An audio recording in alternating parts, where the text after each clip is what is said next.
嗨，大家好，我是躺平叔。今天是2025年1月9号，这一期咱们继续胡聊胡适、胡指、胡威，还有胡一静老师。今天胡适走势又是一个让金融消费者七上八下的一天。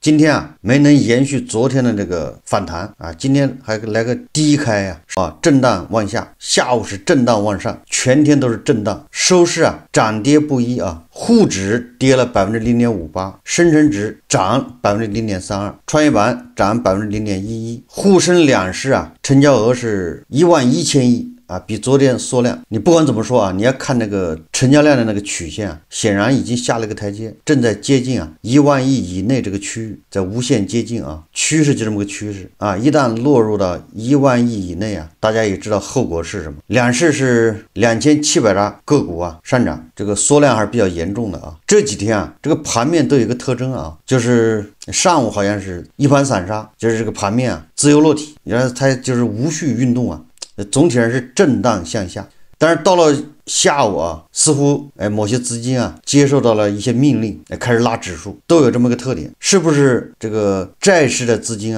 经过主管部门谈话以后，约谈以后这个债市的一些机构的资金是不是回流到股市，这个不得而知有没有一种可能，就是现在金融消费者还有一些游资现在已经心灰意冷正在拿脚投票，该割肉的割肉，该跑路的跑路。那这个国家队或者某些机构是不是趁机也在低吸，这个值得关注但是不管它怎么操作我们只看到成交量，成交量萎缩标志着这个靠资金推动起来的这一轮反弹正式结束，到1万亿以下。现在已经有很多个股小盘股它已经股价跌到这个9月底启动这个行情之前如数奉还10月8号以后火速冲进沪市的这些新开户的，恐怕赚钱的非常少，谁的运气那么好呢？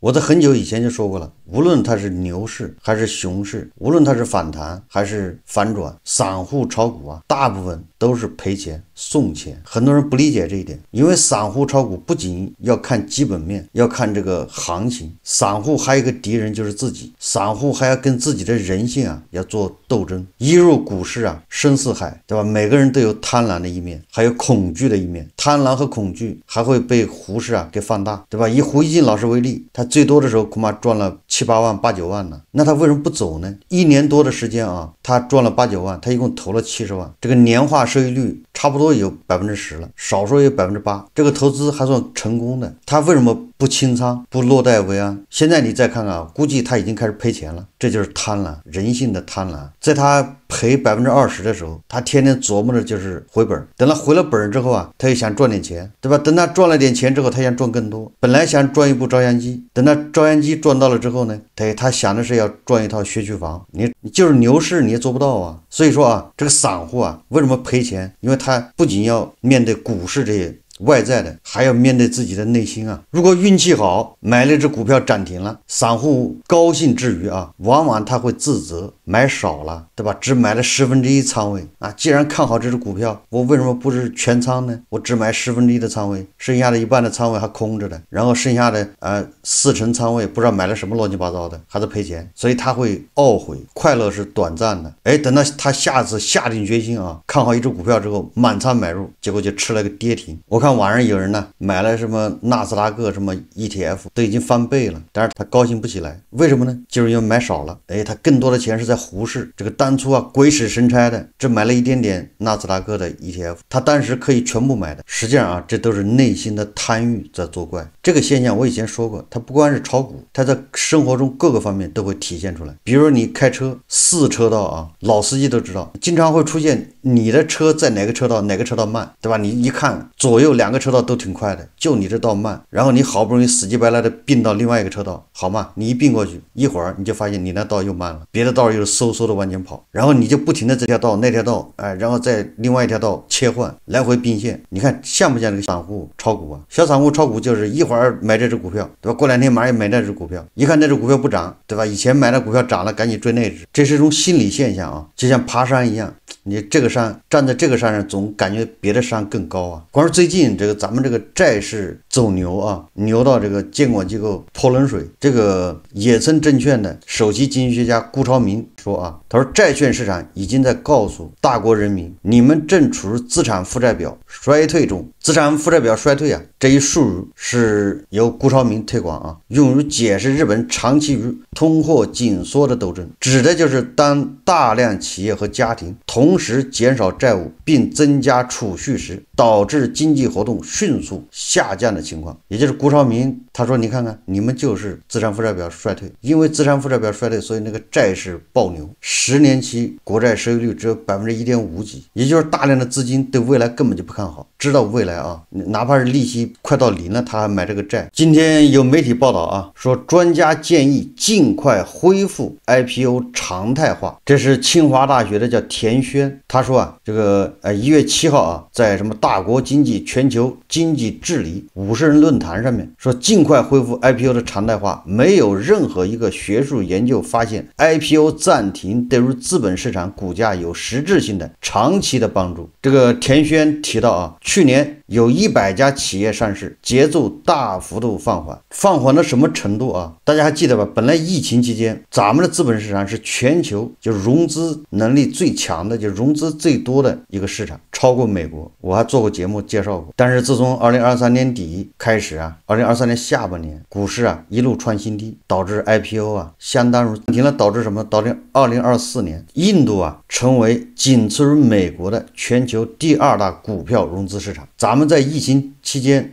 这个第1大融资市场拱手让给美国和印度。这个专家说啊，没有一个学术研究表明说 IPO 停止对这个股价呀有什么帮助。所以这里面咱们要聊聊这个清华大学的田轩呢，他说的这个应该指的是中国市场以外的，就是美西方的资本市场，或者是印度、越南的资本市场。确实是他 IPO 比 IPO 如否啊，跟那个其他的公司的股价没关系。大家想象一下啊，就你美国啊一年上1000只股票啊，难道就影响英伟达的市值吗？影响苹果的市值吗？影响苹果的股价吗？苹果的股价只能它自己影响，就是它的销量下跌啊。分析师认为这个苹果啊2025年销量就不行了，所以给苹果的这个评级啊叫卖出。英伟达也一样啊，英伟达这个股价高还是低多少，它跟它美国上市多少家企业不大没什么关系，其他的市场也差不多。但是我们这个市场不一样啊，我们这个市场已经极度扭曲了，它不是个正常的资本市场，对吧？一个正常的资本市场，它怎么会炒东南西北中发白呢？怎么可能炒什么7个葫芦娃它就7个涨停，你说服不服吧？这只是一方面啊，这个市场它是个扭曲的市场，它不是个正常市场。我刚才说这只是一方面。根本原因什么呢？根本原因是我们这个市场他们还没有形成一个正向循环，就是来胡适的资金啊来了一波，它没有后续的一波，它不是那个存款啊源源不断的向股市涌来，它不是这样子的，它是这一波好赌的人，或者这一波人本来不好赌，但是被一忽悠啊，他觉得机会来了，带着钱进来了。就像那个11以后啊，对吧？多少人被忽悠的，然后跑去开户，把钱拿到胡适来，这个形成一个新增资金进来啊，新的赌客带着钱进来了，输完了就老实了。然后你要等着下一波新增资金什么来不知道，那其他人都在观望，因为你是赌场啊，人家不进来，你也不是什么投资市场。那么在这种情况下，它就变成一个零和博弈啊，就新增资金少。 IPO 是干什么的？ IPO 是抽血的，人家来融资把钱拿走，一个上市公司来融资拿走20亿30亿是吧？大家伙一来拿走100亿，从你这池子里面啊抽走这么多水，那你水少了，你新增的水又少，对吧？它也抽走的水多，那你这水位就下降啊，那就会影响其他的股价，它就这么简单。然后这个咱们这个胡适啊，特色就是炒新股，这 IPO 这个新上市这个股票反而遭到爆炒，那所有的人把钱其他的股票抛掉，买这些新股，打新炒新，对吧？那你说在这种情况下，你说其他的股票股价不受影响吗？所以我觉得专家他就是真叫刻舟求剑呢，对吧？你在咱们这资本市场就说咱们这儿情况，那你说这个专家说的对不对呢？他就是对的，但是你对的你不符合中国特色啊。一个理想的啊，一个叫完善成熟的资本市场，应该是你这企业你认为你好，你就注册制 IPO， 你就上市，你看你能不能卖得掉，对吧？只要人认购，你就自己上市，让人买。然后呢，你这个企业不行，你就退市，严格执行。达到那些条件之后，你就自动退市了。这样宽进宽出。然后监管呢，它只是讲究公平、公正、透明、公开嘛，一视同仁，谁犯错误都是严惩，倾家荡产你就够了。你想上市的这企业，你对你的所作所为一言一行负责，对吧？不能虚假陈述啊，不能欺骗，然后一切交给市场去判断。如果你能做到这一点，那这个田轩说的就是对的啊。你把 IPO 停不停跟人家股价没关系， IPO 停了，那些垃圾股它该不涨还是不涨啊，对吧？人家不敢买啊，买了你自己负责啊，对吧？你就是 IPO 天天发，那些好的股票它照样涨啊，因为我投资它我有收益啊。但是咱们这市场不是这样的一个市场，专家说的很对啊，因为 IPO 一停，你这边股市还没涨起来，你一级市场已经被你整得要死了，就是一级市场马上就熄火了。大家知道不是 IPO 是解决一级市场，就是那些机构啊，那股权投资啊，投了很多企业，他要通过二级市场，他要通过 IPO 退出之后拿着钱再去投企业，他这不是个良性循环吗？因为你投的企业越多，你企业越多，你解决就业就越多啊。现在是你投了这些企业，它不能上市，没办法退出，这你现在这企业要被憋死，新的企业也没办法投，没有钱投啊，新的企业没有，那怎么解决就业呢？对吧？它就不是个良性循环，它就一级市场整个的歇菜了，一级市场一歇菜，对吧？那就加剧了就业问题。所以说啊，这个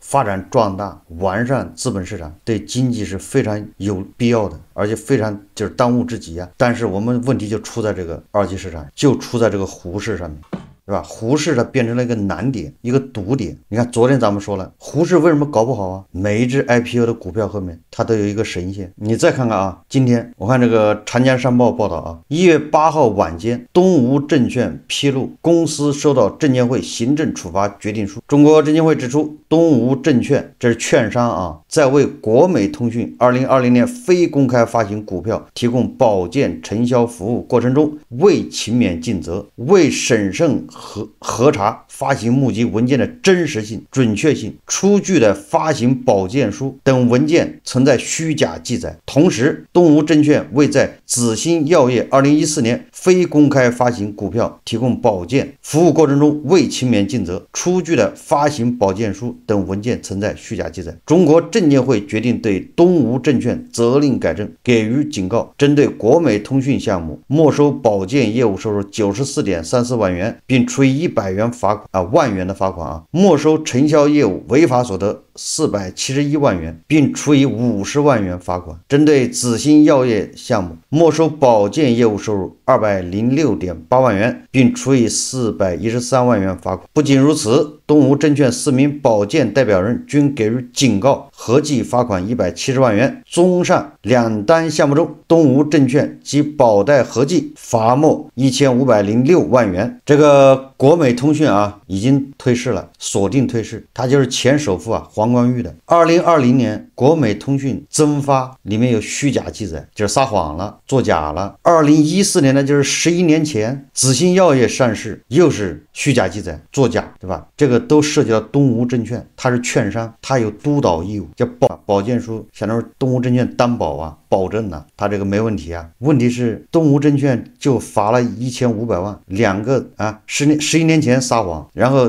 5年前又撒谎，这叫屡教不改。但是是不是轻拿轻放，罚酒三杯？就是我们想象一下，这个要是在万恶的美帝啊，你说要出现这样的事情，东吴证券还能存在吗？它能活得下去吗？那为什么像这样的一个劣迹啊累累的这么一个券商，它不是一次啊，它也不是初犯，就是罚款就完了。那你说这个市场怎么搞得好？就这个市场搞不好的原因你还没发现吗？这个券商啊，就是咱们监管部门的请来的守门员看门的，你可以这么理解。还有一个就会计师事务所，还有一个法律就是律师事务所，你看他们就公然搬着造假，罚款1500万，那就相当于毫发无伤，对吧？这个他的犯罪是从10年前就开始啊，又不是一次。这是被查的，还没查的呢，还有多少虚假记载的？那个国美通讯是增发啊，增发什么意思？就是他钱不够了，他又想起来这个金融消费者了。然后他再搞一批股票，先搞到市场上去，先找几个特定对象，5个人或者6个人或者3个人把它买了，过了3月或者6个月，他就能在二级市场卖，这叫增发。所以说你不能说咱们什么黑股市，没有黑，咱们就看报道，这是长江商报报道，自己也可以查这个东吴证券的公告。你说这个怎么能服众呢？其他的券商一看，原来就罚1500万就行了，那怕什么呢？那其他券商辅导过程中啊，在保荐业务过程中，他不也这么干吗？对吧？所以每一个后面都有一个个神仙呢。所以啊，这些问题如果不能得到彻底解决，这个胡适就不值得你去搞什么价值投资啊，什么长线投资啊，什么把钱放里面，那时候你傻，对吧？赤裸裸的骗子市场，对吧？只有这些问题得到彻底解决，那个时候才谈得上是投资。我们再看看这个胡锡进老师啊，根据胡锡进老师自己的说法啊，他已经被电诈给盯上了，上了电诈的黑名单啊，不是，应该叫电诈的重点客户，必须要把胡锡进拿下。胡锡进上一次啊，这个在节目里面他也说了啊，这个他接到了电诈电话，是有个电诈人员呢冒充抖音的客服，说他开通了一个什么直播栏目，要他什么交了2000块钱会员费等等啊，肯定是说让你退费啊，把钱退给胡锡进老师，就这个意思啊。这是诈骗的第一步。我也接到过这样的电话，我接到的是，他说他是京东的客服，他说我在京东买了个什么东西，这说的都是对的啊，我确实买了。然后他说啊，不知道怎么操作的，你就成了那个商家的一个会员。然后我就说那不挺好的吗？会员挺好啊，但是这个会员啊，每个月收你还是90块钱吧，然后一年收你800多。我一听我就知道他是诈骗，然后我就说那挺好的，那就让他收吧。那客服就无语了，他说每年会扣你这么多钱呢。我说这不挺好的吗？我说我愿意交啊。胡锡进老师遇到的是同样的骗子啊。胡锡进老师说啊，电诈好执着，刚才再次冒充抖音客服给我打电话，说要扣我的直播间费用，我已经就此事发过帖了。澎湃新闻还报道了我接到诈骗电话，但是电诈还是再次拨了我的电话。我觉得，第一，这帮电诈分子不在国内，可能真的就在东南亚某地，他们也不看国内报道。第二，他们在扫楼，覆盖的人群很大。第三，肯定不断有诈骗成功的迹象，否则养活不了感觉挺庞大的他们那帮人群。另外，信息泄露太严重了，他们打电话就能说出接电话人的名字，已经不是盲打，这点好可怕。再次提醒大家，一定要非常小心。年轻人还要告诫老人们，他们更容易轻信受骗。孤独老人尤其要谨防网上的假女人骗钱。AI 时代，很多技术被用于电诈，肯定是最快的之一。说，所以千万别轻视。这胡锡进老师专门提到了孤独老人尤其要谨慎网上假女人诈骗。这个我不能不怀疑啊，胡锡进老师是不是已经被有人冒充女性啊，对他进行了敲诈？孤独老人吗？胡锡进老师是当仁不让的孤独老人啊，因为他自己已经说了，他什么都自己解决，到医院看病也是一个人，这就是典型的孤独老人。不知道胡锡进老师啊，在网上经历了什么样的一个遭遇，这才专门啊重点提到孤独老人尤其要谨慎网上的假女人骗钱。关于电诈这个，咱们在上一期节目也讲了，这个东西无治，叫没治无解。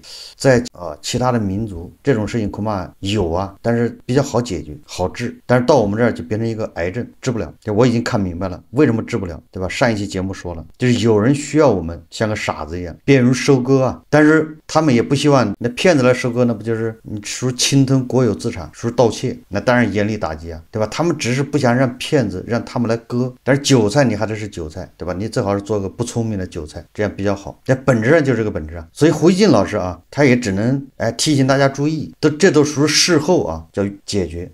胡锡进老师他不能从根本上发现问题，提出问题啊，分析问题，更谈不上，对吧？提出解决问题的办法，对吧？胡锡进老师他也没办法指出啊，这问题不在电诈本身。好，这期节目我们就聊到这里，感谢大家收看。如果喜欢我的节目，欢迎订阅转发，也可以在下方留言评论，谢谢大家。